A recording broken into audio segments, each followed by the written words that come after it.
Today we hit the holiday road with a Sydney working family and learn how they go about catching plenty of bread and butter species from the beach and the estuary at Port Stephens.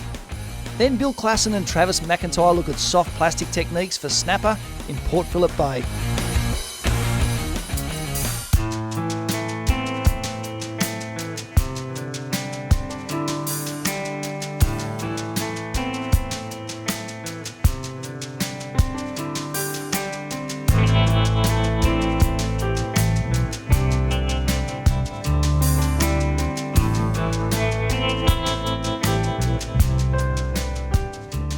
What a beautiful setting, and it's hard to believe this is a beach just a hop, skip and jump from Newcastle and a little bit further down the coast, Sydney.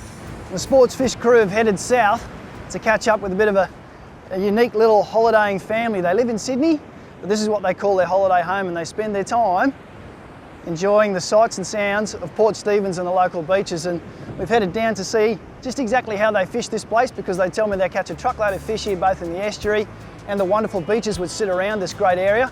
We're going to find out exactly how they do it and hopefully learn a few things along the way.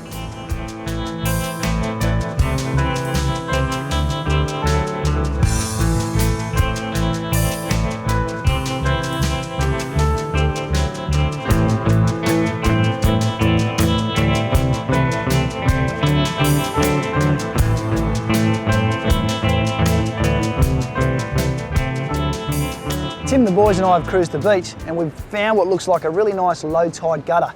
It's nice and near shore and hopefully it's going to hold a few good whiting and bream. And because of that, I've set up a rig that's going to match my beach worm baits and hopefully produce a couple of those fish fairly shortly. The rig involves initially a trace from my bottom swivel, 40 to 50 centimetres of 5 kilo platypus line. I've got a number 2 mustad hook, and I've got a nice little bit of red tubing which adds a bit of colour and length to a worm bait. Now on top of that, it's quite important when you're fishing in the surf, I've got a running sinker, and above that I've got mounted another swivel. And what that does is it allows me the functions of a running rig, but it also, the top swivel helps reduce some of the line twists which you can get when a bait's getting washed around in the surf. All in all, a nice running rig. It's nice and light, it's going to wash around with the surf. That's going to hold a worm bait really nicely and hopefully attract the attention of some nice bread and butter species fairly soon.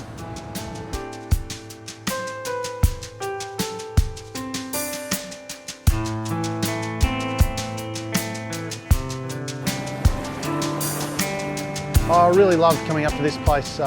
15 kilometres of beach, just a wide variety of species to catch.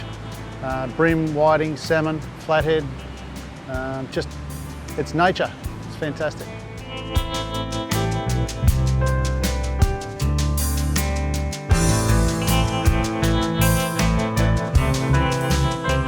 The Hubble beach worm is one of the most popular baits on the beach for good reason. It'll tempt just about anything that comes into the beach for a feed. And the key to catching fish on it is to rig it the right way. I'll quickly run you through how I like to rig them. First, break off a piece of worm which is roughly going to match the size of your hook, and then below the first tag end, start to thread that gradually onto your hook. Keep rolling it and bunching it through until you get close to the last tag end, and then rather than running right through it, I pierce the worm, I leave a little bit of a tag end lying, and then I push the worm physically over the top eye of the hook. And so here you have a worm bait that's going to stay on your hook, survive a bit of the wash of the ocean, and hang around long enough for a fish to come along and think it looks good enough to eat, and you'll be in the money very shortly, hopefully.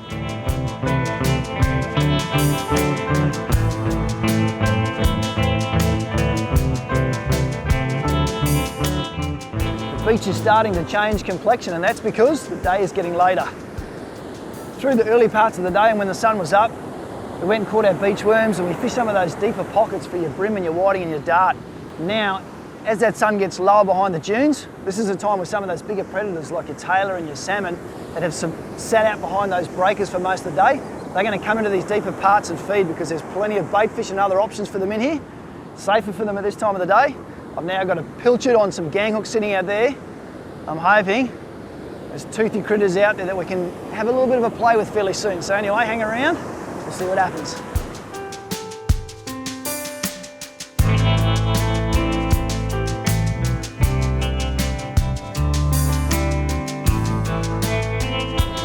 got a bit of go on it.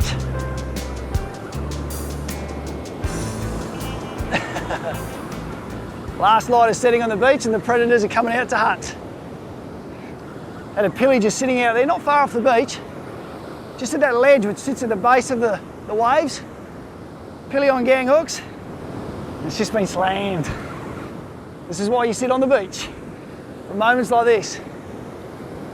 Oh, he's got some power. There's a lot of merit in hanging around the beach when the light gets low, because the bigger guys are not shy about coming in really close to look for a feed. Oh, here we go. What do we got here?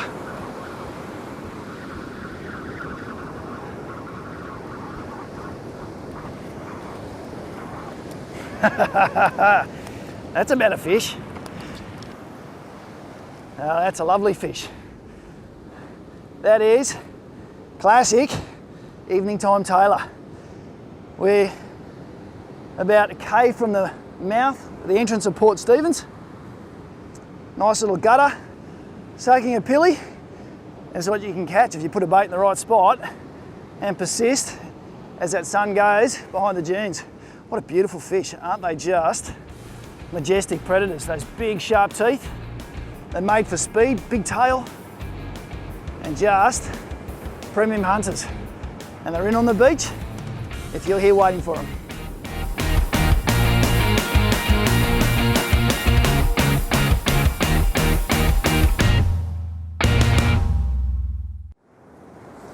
It's a beautiful morning on Bennett's Beach, just on the outside of Port Stephens, and I headed up here yesterday with Tim and his family up from Sydney.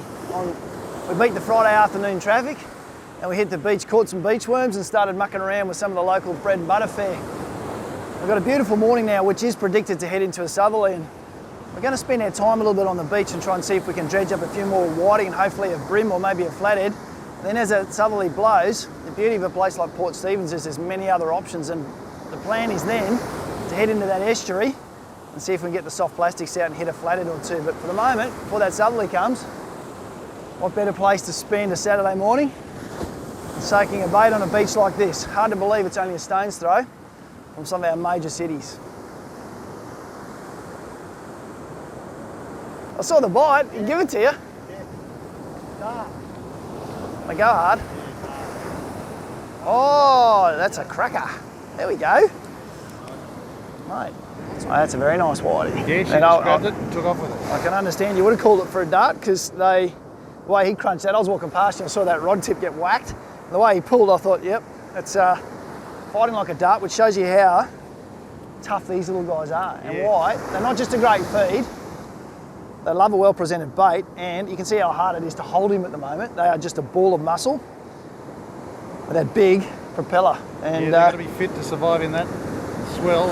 It's a tough environment, and they do well to live in it, but that's what we're here for. Nice, one of the classic bread and butter species of the beach. And the boys have said we haven't caught enough for their dinner yet, so we're still working hard at it, but I reckon a couple of nice fillets on that and a few more of those. And we've got lunch or dinner sorted, so we're halfway there. All right, get us one away. If you first arrived at the beach and you're looking for where to fish, simply look for deeper water, areas of darker greens and blues where the waves aren't breaking. The less white water, more chance it's deep. That's where you want to put your baits.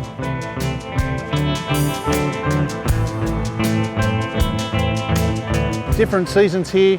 Winter is definitely salmon. Salmon, big schools of salmon through here. Just see the big dark patches. Might throw a metal slug at them, try and encourage them to bite. Sometimes they're feeding, sometimes they're not. It's quite amazing. You see these big schools and sometimes they're just not feeding. No matter how much you throw at them, there's no feeding. Other times you'll just throw a soft plastic and twitch it twice, and it's very visual because the water's very clear. You'll see them come up and smash it and off you go. So that's winter. Summer is just your bread and butter species, the whiting, the flathead and the brim, and that keeps you busy enough.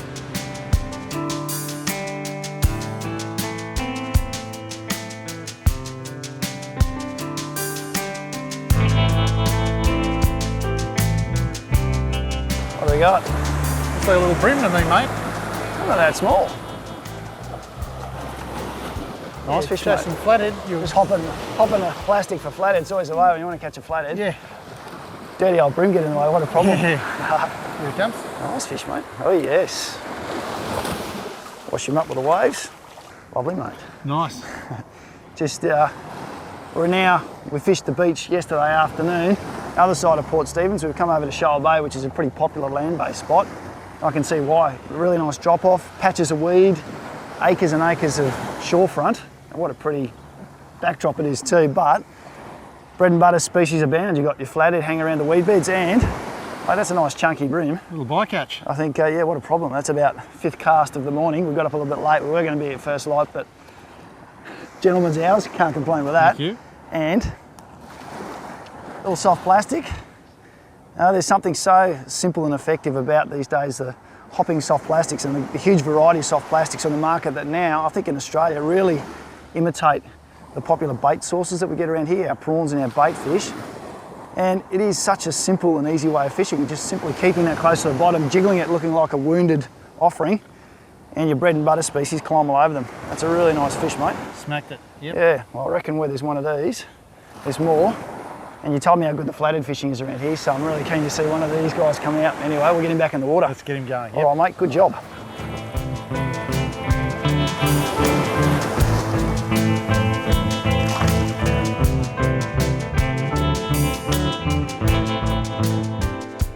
Tim and I are using little light spin outfits to fish this area, which is, they're enjoyable and also really effective outfits to use. You can carry them around, cast all day with them without getting worn out, and they're very effective. Now the retrieve that we're using to do this, it's very simple. What you want to do is firstly cast your soft plastic to the edge of a colour change and then let it sink down to that area. That's the most likely place that a predator is going to be holding. And then watch your line. We're both using braided line. You can see them relatively easily. And watch that line. The moment your soft plastic hits the bottom, you'll get a little bend in that line. It just relaxes. Once it's done that, shake the rod tip and just lift that plastic a foot or so off the bottom. And then mend that little bit of loose line and let it go back to bottom. Repeat that retrieve all the way back to your feet, hopefully feeling a bit of a tap or a bite on the way back, and you're in the money. Anyone that tells you soft plastics fishing is complex, I don't think they're doing it quite right.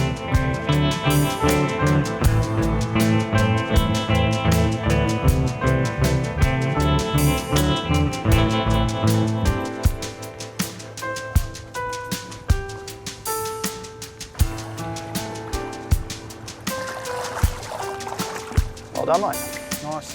Very nice, Tim. Thank you. What a predator. I tell you what, he's one of our favourite estuary fish to catch because they're everywhere. They eat lures, baits so well. You know, they sharpen incredibly shallow water and they're so accessible for, you know, like we've got no boat today. We're on the old Foot Falcon. That's it. Trudging the estuary, and we've explored, you know, we've covered a few k's of shoreline now. Knocked over some nice brim. Have a look how fat he is, Nigel. There's plenty of bait fish around, so He's chewing. yeah. And yeah, and like, you know, I like your tactic, mate. All we've got here is a little bit of a sandy ledge sitting off a rock wall, and behind us it drops into some deeper water and there's plenty of weed, so these guys are going to be well and truly in numbers in this spot. Ambushing. Yeah, and you've got a really good technique to catch them too, you know. It's simple, soft plastics, 1/4 ounce jig head, really nice natural bait fish colour there. I think it's a little squidgy that you're using. Yep. And just hopping it through the likely looking spots. Anyone can do it. Including me. If we can do it, Including anyone me, can do yeah. it. Pretty majestic, that old flatty, look at that. Shows you how well camouflaged they are. Made to hunt. All right, we've collected a crowd behind us, so a few other shore-based anglers going, well, you guys can do that. I can do that too. Next one, mate, let's go. All right.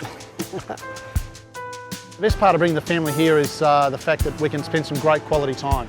You know, my 2 boys, Harry and Max, and Kate and I, just spending time together, exploring, fishing, camping, cooking barbecues, cooking fresh, beautiful fish you've just caught. There's nothing better than sitting around after you've caught some fresh fish that you've filleted it up, put it on the barbecue and have a glass of wine and watch the sun go down. Life's good.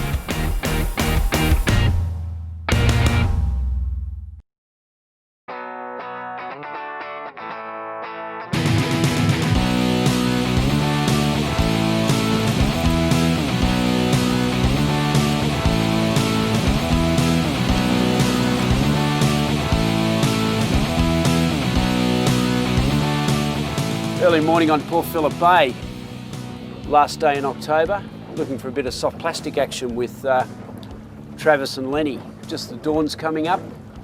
See it rising up over there, over Patterson River and Chelsea. Where are we here, Travis? We're just looking for a little artificial reef. Yep. There's a bit of bait here. That's what you're trying to mark. It's looking good. Now we're seeing some fish here. So now we're going to anchor on these fish, try and burl them up and get them going Okay. on the plastics. See Yeah, a bit of structure they're there. certainly sitting on this structure.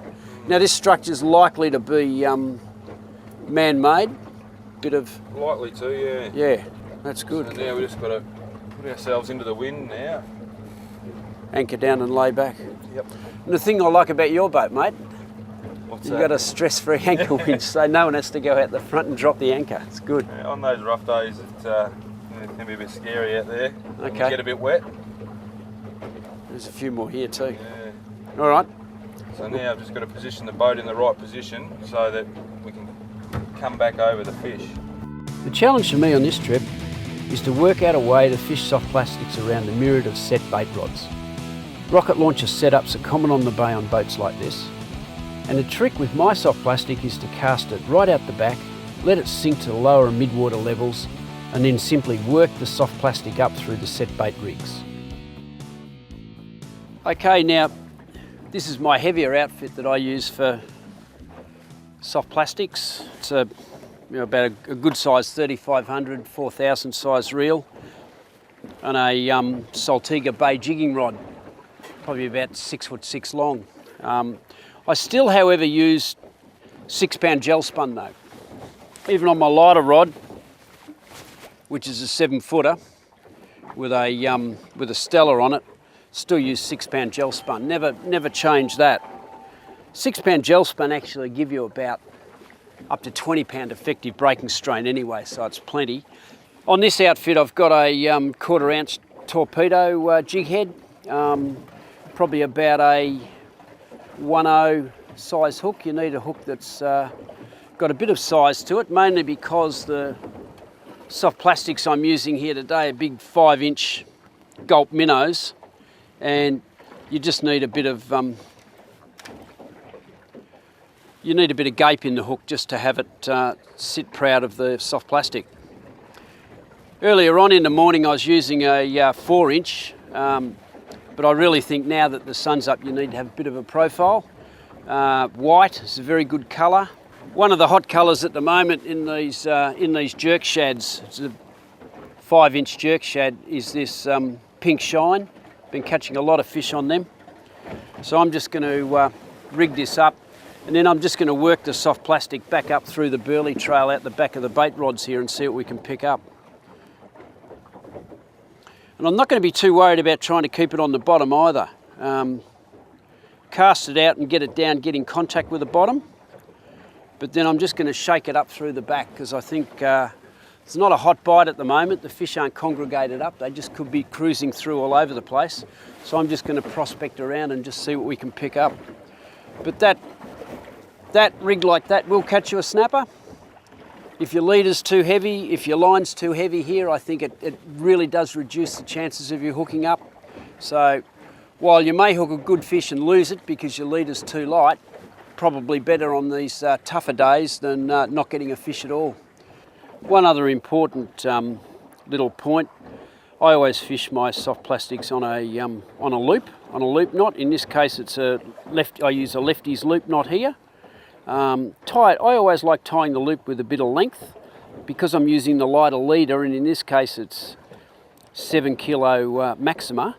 Like to make it a little bit longer, gives you a little bit more abrasion resistance on the around the mouth area of a snapper if you get one on, but makes the soft plastic swing just dance a little bit better, be a bit more natural in the water as well. So when you're tying them up, if you can, learn a good loop knot, whether it's a perfection loop or in this case here a lefty's loop. Tie your soft plastics for snapper on a loop knot. So we'll just try this and see how we go. It's important to get contact with the bottom. Depending on your jig head weight, this 1/4 ounce I think will get down. We're in about 18 metres here, so it's going to take about 3 or 4 minutes to get down to the bottom. Don't like using too heavy a jig head. Always prefer just to use the minimum weight you need to get down to the job that you want to do. If it's too light, it'll just waft around and never get contact with the bottom. If it's too heavy, again, just a bit like having too heavy a gel spun, too heavy a leader. I just think you just get much less interest in your soft plastic. I'll even drop it again halfway through the retrieve as well. Again, the advantage of just using a 6-pound braid is it'll just drop back quickly. Very easy to monitor just exactly what the jig's doing. Back on the bottom now. Main thing with fishing a soft plastic for snapper is that your retrieves through the rod. It's not through the reel. All you're doing is taking up slack with the reel. So get your action in your retrieve just through the rod, let it drop back, just take up your slack on the reel.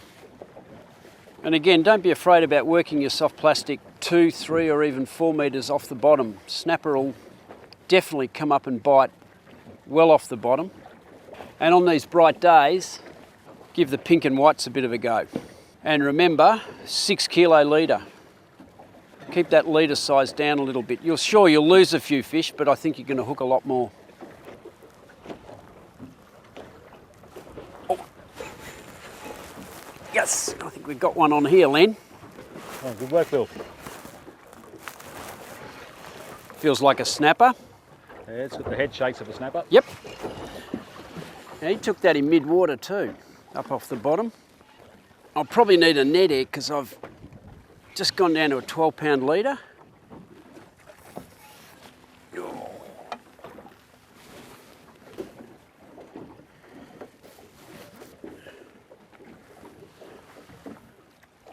Beautiful. Now, unlike bait, where you probably do need to use 10 kilo leader, fish have been a bit slow this morning, so I actually changed down to 6 kilo leader. But as you can see, these snapper, when they hit a soft plastic, and this is not a big fella, it's only about 2 kilos, I'd say, typical of Port Phillip Bay snapper. Take it in the mouth, nice and clean. So if you want to keep it, you can eat it, I guess, but if you want to release it, nice and easy to let it go. Nice clean way to fish for snapper. And he certainly nailed this 5-inch soft plastic. Certainly a soft plastic on a tail that long is not too big for a little 2 kilo fish like this. Lovely fish too. Probably been in the bay a little while. And I was just shaking that soft plastic back up the back of the boat, casting it right out behind the baits. So we're doing a bit of burleying here and we've got a couple of baits out. I was just shaking it back up and it took it, I would say, probably 5-6 metres off the bottom. Probably about 4 metres off the bottom. So they'll certainly come up off the bottom, take a soft plastic.